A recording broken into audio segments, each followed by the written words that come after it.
Hey, my name's Tim.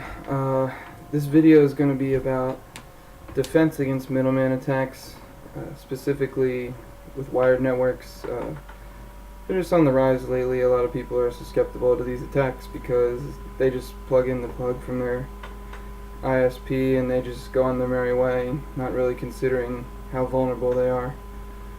So what I'm going to be showing you is how easy it is.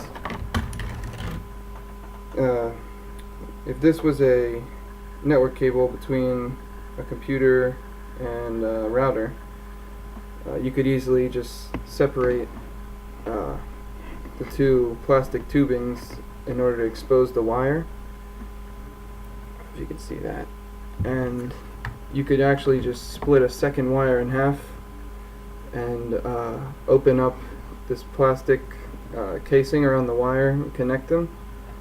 You would actually be able to view all traffic coming to and from the router, which is a very big security aspect that the common person would want to be concerned with.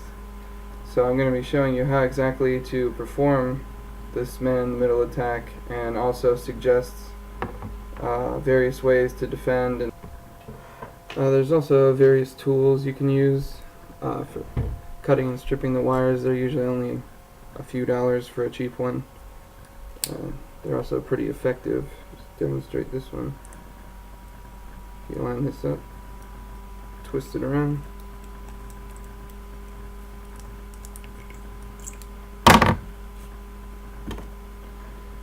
And that only took about 3-4 seconds. Alright, so for cutting the wire I'm going to be using this RJ45 tool. This top part is for reassembling an Ethernet jack.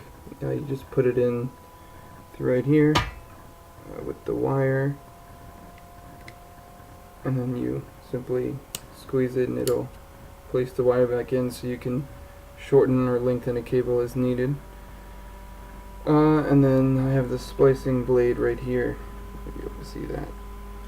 So I'm going to go ahead and splice the wires open to reveal the copper. I ended up getting the copper stripped off the wire. Took a couple minutes. Now it's time to connect it to the Alright, so I finally got everything set up. I got my router right here. I cut the cord in half. I have this half connected to the router. I have the other half connected to a second laptop. And I have the cord that I'm going to connect into my computer right here. I'm going to join all three ends together and the attack should go as planned.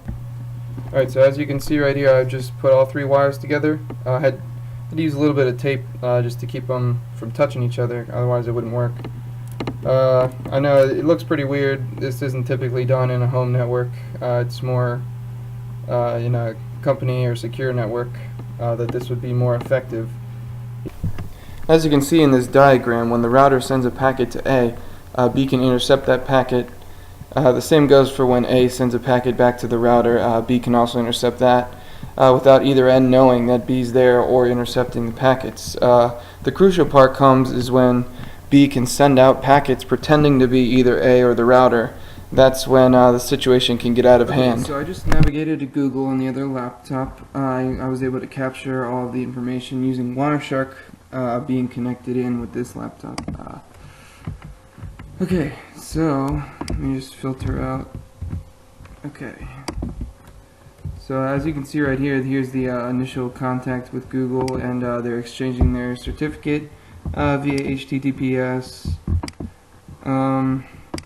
Now what you would be able to see here is the session keys and whatnot they use for their encryption. SSL is a pretty complicated process. I'm nowhere near qualified to deal with this, but just an example, if they were just using HTTP for a normal document, you'd easily be able to see what was going on. With the encryption, it looks something along the lines of this. It's I mean, you could see their domains, but other than that, it's not readable in any format, really. So basically, it's just good to keep your computer as secure as possible. Whenever you have time, you can just check your wire and whatnot, and make sure there's no foreign devices or splits in the wire or anything like that, and you should be safe in the home network.